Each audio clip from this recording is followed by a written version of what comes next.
इस age group में उनके अंदर इतनी ज्यादा घृणात्मक सोच डेवलप हो जाएगी, किस आधार पर? धर्म के आधार पर, तो भविष्य उनका क्या होगा? ग्रोथ के लिए क्या होता है? जैसे आप जब किसी सोसाइटी में देखते हैं कि क्रिमिनलिटी बढ़ रही है, क्रिमिनल माइंड बढ़ रहे हैं, तो इसका मतलब कि क्रिमिनल माइंड डेवलप कहां से हो रहा है? सोसाइटी का एटमॉस्फेयर ऐसा है, जहां बच्चे रह रहे हैं वही सीखते हैं, किस तरह के लोगों के बीच में रह रहे हैं। आप देख रहे हैं बांग्लादेश में भी जो भी कुछ भी हो रहा है, वहां पर उसमें कोई सीनियर सिटीजन इन्वॉल्व नहीं है, मोस्टली अंडर 25 वाले चिल्ड्रंस हैं। हम कह सकते हैं, वो चिल्ड्रन नहीं कह सकते हैं, लेकिन हम कह सकते हैं कि अंडर 25 वाले हैं, अंडर 21 वाले हैं जी। उसमें आप देखिए, किसी भी आदमी को एक इतनी ज्यादा भीड़ वाले लोग मार दे रहे हैं, पुलिस से छीन के मारा है उसको, और कितनी बुरी तरह से मारा है, सोचने वाली बात है। यानी उसमें एक भी पर्सन बचाने वाला नहीं था। जब पुलिस वाले नहीं उसको बचा पाए, ऐसा नहीं बचाने का प्रयास नहीं कर रही थी पुलिस बचाने का प्रयास, लेकिन पुलिस आती या तो खुद मर जाते या फिर छोड़ देते उसको। पुलिस इतनी नहीं थी बचा पाती, खींच ले गए, और जिस बुरी तरह से मारा है कि आप देख नहीं सकते। और वो कम से कम आधे घंटे तक तो उसको घसीटा है जिंदा, सब तोड़ ताड़ने के बाद।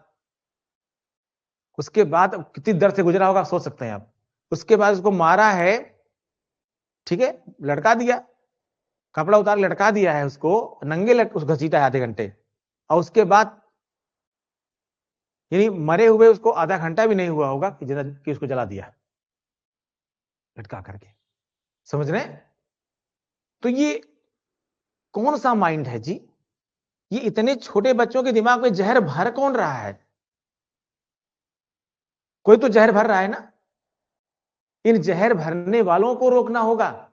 अगर आप इन जहर भरने वालों को नहीं रोकेंगे तो भविष्य इनका किस तरह का होगा, यह सोचने वाला विषय है। जब इस एज ग्रुप में उनके अंदर इतनी ज्यादा घृणात्मक सोच डेवलप हो जाएगी, किस आधार पर? धर्म के आधार पर, तो भविष्य उनका क्या होगा? वे किस प्रकार के भविष्य वाले देश का निर्माण करेंगे? यह सोचने वाला विषय है, क्योंकि ना उनका खुद का भविष्य अच्छा होगा, ना उनके देश का भविष्य अच्छा होगा, ना उनके समाज का भविष्य अच्छा होगा, और ना ही उनके धर्म का भविष्य अच्छा होगा। अगर इतनी आक्रामकता आ जाएगी, किसी भी धर्म का वह व्यक्ति हो, बचपन में उसके अंदर इस प्रकार की हेटनेस डेवलप होना खुद उसके लिए ही नहीं, खुद उसके समाज के लिए, खुद उसके देश के लिए, खुद उसके स्थान के लिए, खुद उसके धर्म के लिए अच्छा नहीं होता है। इसका हमेशा नुकसान ही नुकसान होगा।